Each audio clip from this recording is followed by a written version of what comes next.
Welcome back, everyone. Thanks for joining the podcast of the North-South Dialogue Project. I'm Deepali from the Doing Sociology team. This podcast is produced by the collaborative work of the International Policy Institute of the University of Washington and Doing Sociology in India. We're very happy to have with us today Mansi Pandey, who is currently doing her MPhil at the National Institute of Educational Planning and Administration, New Delhi, India. And her research interests fall under the field of inclusive education, specifically rights of students with disability, as well as quality of early childhood care and education. Very happy to have you with us today, Mansi. Hi, Deepali. Thank you very much for having me here. Mansi, firstly, to begin with, could you tell us a little bit about your research? Absolutely, yes. Hi everyone, to all the listeners as well. My name is Mansi, and I am currently pursuing my MPhil Ph.D program from NEPA, New Delhi. And to just give a little brief about my academic background, I have done my bachelor's in sociology from Lady Shri Ram College for Women. And I did my post-graduation also in sociology from Ambedkar University, Delhi. For a brief period, I've also worked with the National Council of Educational Research and Training, which is NCERT in New Delhi, as a junior project fellow on the research project on inclusive education, where I traveled to various states and interacted with state level coordinators, block level coordinators, teachers, and discussed on the entire idea of inclusive education, which was my first kind of exposure to the whole idea of research and field work. Currently, as part of my MPhil research project and my dissertation, I'm working on the title Strategic Human Resource Management and Quality of Early Childhood Care and Education in Delhi. To begin with, the idea of early childhood care and education, globally, it has been acknowledged that this phase, this period from 0 to 6 years, as defined by various international and national organizations, or 0 to 8 years, as defined by UNICEF, is a very crucial stage in a child's life, because as medical researches also indicate, that this is the period where the child's brain develops the fastest, and they adapt a lot of competencies like social skills, physical growth, language competencies, numeric competencies, etc. during this particular phase. So it's very important that all children across the globe have access to quality early childhood care and education. What is the meaning of quality? Now, quality doesn't have a universal or a single definition.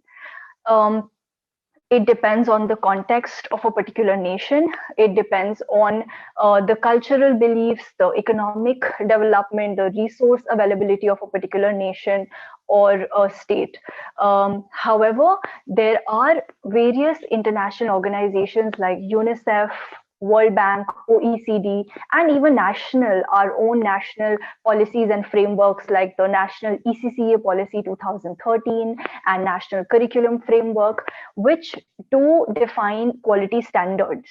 And there are certain commonalities between all of these kind of organizations and national policies. So just to briefly tell you that, there are certain common factors which are recognized globally as important under quality, like having good infrastructure, having a balanced pupil-teacher ratio, having access to drinking water, toilet facilities separate for girls and boys, also for children with disabilities, then having a good supportive work culture for teachers, having capacity building opportunities and trainings for teachers, other aspects like having a good positive interaction between teachers and students, teachers and parents, community integration, etc.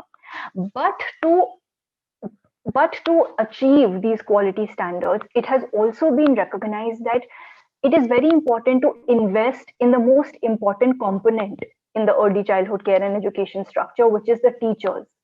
Because education is a labor intensive industry where teachers form the backbone of it. So educational institutes must invest heavily in their teachers, starting from their recruitment, starting from their to their growth, to their training opportunities, to their incentive opportunities, their promotion opportunities, appraisal opportunities, transfer opportunities, etc. All of these must be heavily invested in by educational institutions. And when we talk about early childhood care and education, children spend the most amount of time with these teachers. So what is the quality of teaching learning, how quality standards can be achieved, is directly proportional to how the teachers are doing, whether they are motivated enough, whether they are trained enough, where they are rewarded enough, incentivized enough, heard enough, right? So my topic looks at how these two are connected, looks at how strategic human resource management practices such as staffing, such as continuous professional development, rewards, evaluation, all of these lead to quality early childhood care and education. So in this research, I aim to examine the current I have examined the current practices, the current the status of SHRM, which is Strategic Human Resource Management Practices, in three kinds of ECC service providers in South Delhi. So I have looked at the Anganwadi system, I have looked at the Delhi government schools, and I have looked at the NCD schools. And I have seen what are the kind of practices they follow, how it's related to the quality of early childhood care, and I've also seen what are the kind of current challenges that are faced by these institutes. So that's basically a small introduction of what I'm looking at through my research. Right, that's extremely interesting, Mansi, your topic. Since you've just talked about how you've sort of done your fieldwork in South Delhi, three different kinds of schools. So what I'm interested to know is, was there, a reason why you chose these three different categories? And then does that also sort of, since you're done with your field work, could you also find differences in terms of, strategic human resource management in these three types of institutes, as well as then again, early childhood care and education?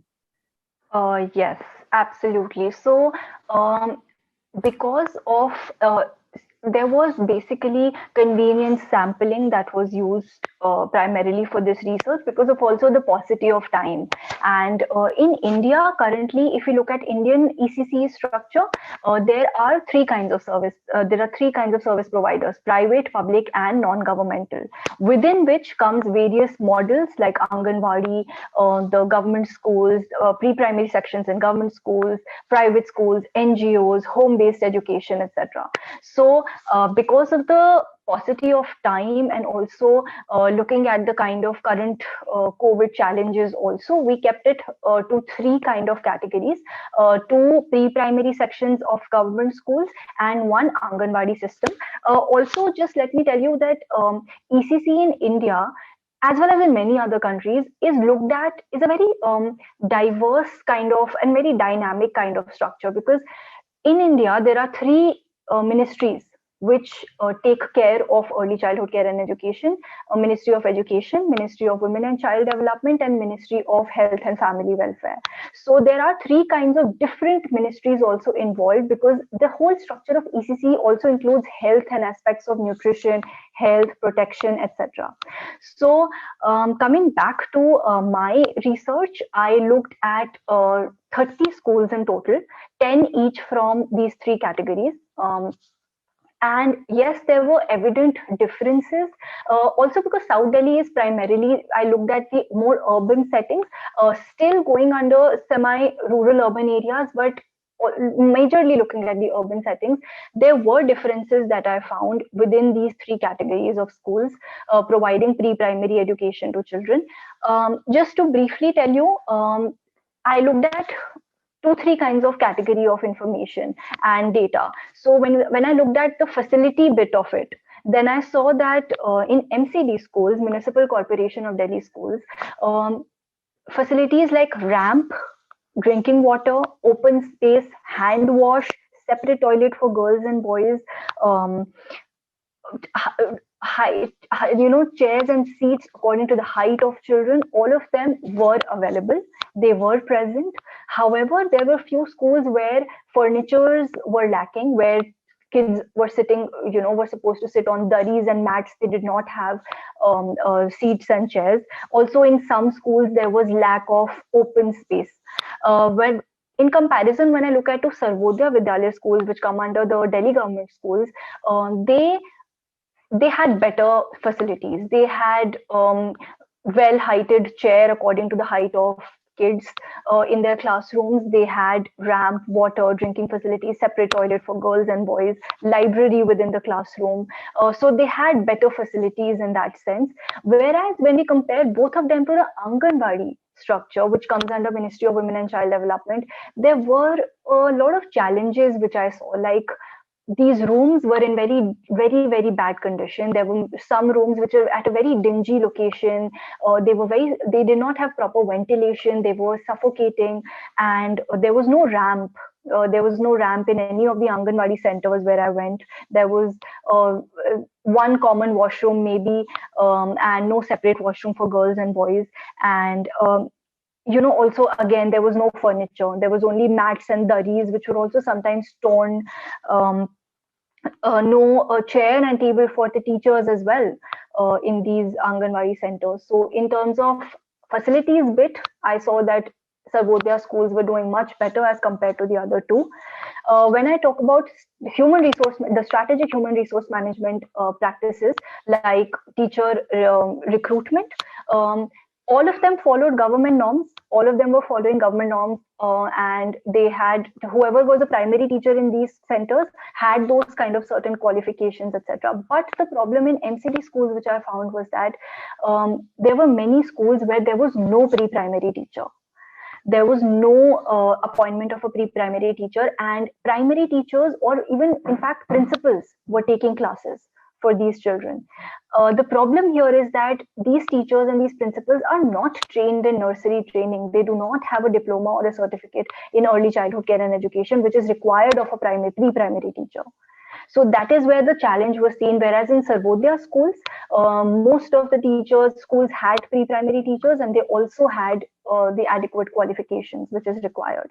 In Anganwadi, surprisingly, if when we talk about qualification and recruitment, many of the workers who teach the kids were overqualified, because the minimum education level which is required is 12th standard. But most of them were bachelors. Some of them even had a post-graduation degree. However, some of them were not trained in nursery training, so which was also a gap that I saw there.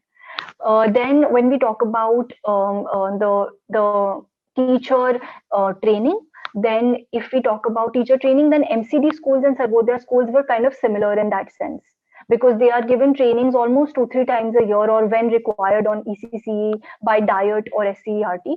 Whereas in Anganwadi, what I saw is that in terms of training, there was variation in the responses. Few Anganwadi helpers or the workers said that, like there was this one worker who said that she has attended only 2 to 3 trainings in 12 to 13 years of her working experience. However, there were some Anganwadi workers who said that they continuously keep on refresher courses keep on happening. So there was this diverse opinions of workers which I saw about training in Anganwadi system. Coming to the third factor of strategic human resource management, which is the reward system, there was a general disappointment that was seen across all 3 categories. There was a general disappointment seen among teachers that pre-primary teachers are not really given a lot of importance. They're not given a lot of awards or rewards, or not acknowledged as much.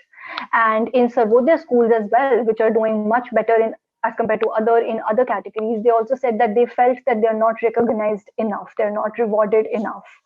And Anganwadis, again, they said that they don't remember the last time an award system happened. Out of the 10 Anganwadi workers that I interviewed, only one of them had won an award. That was also back in 2014. So there was a general disappointment with respect to rewards. And the last factor which I looked at was the teacher evaluation. So in that, I think it was all three of them were doing good in terms of that there was regular kind of supervision, there was regular observation of classes which was done in MCD and Sarvodaya. If we talk about, then principals used to they regularly visit the classrooms, primary in charges regularly visit, and even external officers also regularly visit schools for observations. And in Anganwadi also, the supervisors and the CDPOs, they come often to see, and the criteria are also similar. Like they look at how teachers are conducting themselves in the classroom, whether teachers are coming also or not, whether the students are coming into classrooms or not, how is the teacher teaching them, are they using playway methods? Because in early childhood care and education, formal teaching is not encouraged. It is always encouraged that teachers should use playway methods, right? So they also check how whether teachers are using playway methods where activities are conducted for various subjects or not. So these were the kind of comparisons that I could gather from my fieldwork. Right. So Mansi, because you've shared your experiences in these three different types of schools, and then you do talk about different, criteria of ECCE or. But what I'd like to know from you is, because I think this is something that you focus on in your research as well, is the importance of universal and quality ECCE. So when you did or when you carried out your fieldwork in these three types of schools, could you say draw some sort of or could you maybe find a uniformity maybe or like a basic common minimum amongst these three types of schools? Or if not, I would like to know from you what you would say define as say probably a universal and quality ECCE. And maybe where do we, like, if I could take the liberty to suggest that maybe this is broadly the situation in India or say Delhi, so then how do we fare when we compare ourselves to say other countries or the situation of the ECCE internationally? So right, so talk about that. Okay, so yes, if I look at, so as I said earlier, if we also look at the literature on quality of ECCE, there is not, it's always acknowledged that there cannot be a universal definition of quality of ECCE because it depends on various factors. A nation's economic development, cultural development, social development, political development, all of these also play a very important role in how far the quality of a particular nation goes. In terms of ECC or education. So, if I can say that there cannot be, conclusion I've also come to is that there cannot be a universal definition of quality of ECCE, but yes, when we look at the various quality standards and norms of various international organizations like World Bank, UNICEF, OECD, and also compare it to the kind of quality standards that we have created in our country. For example, when the National ECCE Policy 2013 was implemented, they also made a guideline for quality standards. So yes, there is commonality, or there are certain kinds of common factors which have been globally recognized as coming under the quality of ECCE indicators. Like I said, that which I also saw, which is also a factor that I've looked into for my field work as well. And for example, first let me just tell you what are the kind of common factors that I could identify when I looked at all of these guidelines and all of these frameworks. Is that a school or a pre-primary educational institute should have, as I said, proper infrastructure, should have a good 1:20 pupil-teacher ratio in the classroom, should have adequate outside space, should have an open space, so that because these children cannot be confined to their classrooms and be formally taught like the senior students, right? So they need to be taken out of the classroom and to be engaged in activities, because this is a time, as I said, where their physical physical, their social, their emotional, their linguistic, every competencies is also growing and increasing, right? So they need to be taken out to the field. So there needs to be open space, and also there needs to be activities, more and more activities conducted for their cognitive development, their psychomotor development, their physical development, even subjects like math, English, language, all of them needs to be taught through playway method. These are the kind of indicators that are also given in these international frameworks that I'm talking about and the national framework, that there needs to be more activity to teach them math, to teach them language. There needs to be a lot of emphasis on these kind of factors, and also some other quality standards that are internationally and both nationally recognized are that there needs to be a community integration. Teachers need to be also, if there's emphasis on how teachers need to be continuously trained and their capacity building should continuously happen, so that they're updated with the most innovative, most new kind of methodologies that they can use in the classroom to teach them. So these are the kind of common quality standards that not universal but common. I would not use universal, but common factors that I saw when I compared the kind of international frameworks that exist and the national frameworks that exist. On quality of ECCA, and when I looked at these factors in the context of my research, in the context of my schools that I visited, yes,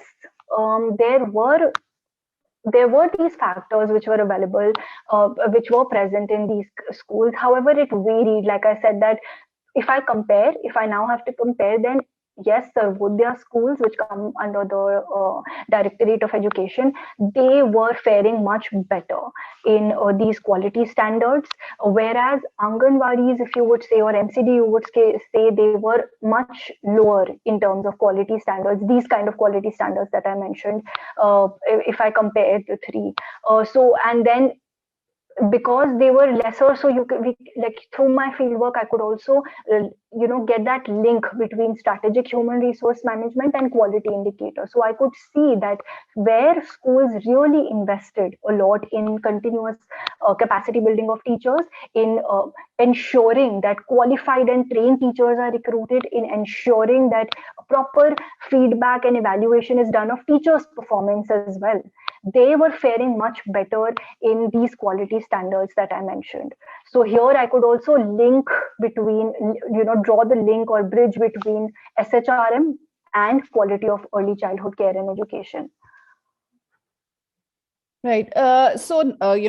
One question that I have for you is if you could maybe, tell us maybe what are the challenges, having done your study much in detail, having visited 30 schools. Could you tell us maybe what are the challenges that for SHRM currently in Delhi, or maybe in India, if I could put it like that? Right. Yes. So I could see a lot of challenges when we talk about SHRM, particularly in the context of early childhood care and education in South Delhi specifically. So the first problem that I saw was that, let's say in MCD schools, right, there were vacancies, but they were not filled. The appointments were not happening for a very long time. There were some schools where since 4 to 5 years, there was no pre-primary teacher. And primary teachers or the principals were teaching these kids who were not trained, and these, because of course they have been recruited from primary classes, so they are not trained, or they do not have that particular training in early childhood care and how to teach these kids, because it's a very different pedagogical style. So that was one issue that I saw in terms of SHRM, that there are vacancies but pre-primary teachers are not recruited very actively, especially in MCD schools.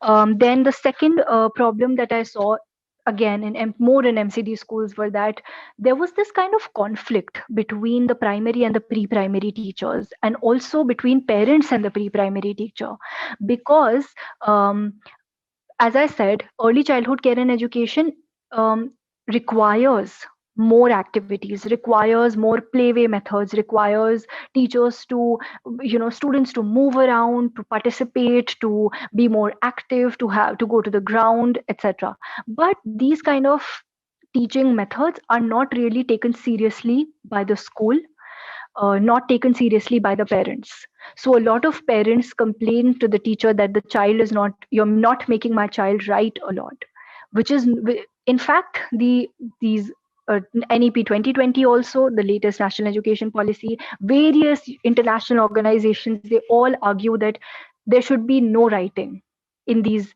years. But parents argue that there should be more writing, even for that matter. Because in primary they have to write a lot, so sometimes the primary teachers also kind of pressurize the pre-primary teacher that, make them write a little bit. So that's another challenge that I saw that pre-primary teachers faced. Third, that pre-primary teachers were also, of course, lower in majority, like there were hardly two teachers or one teacher in the whole school of pre-primary, so their voices were not really heard, they felt, by the organization.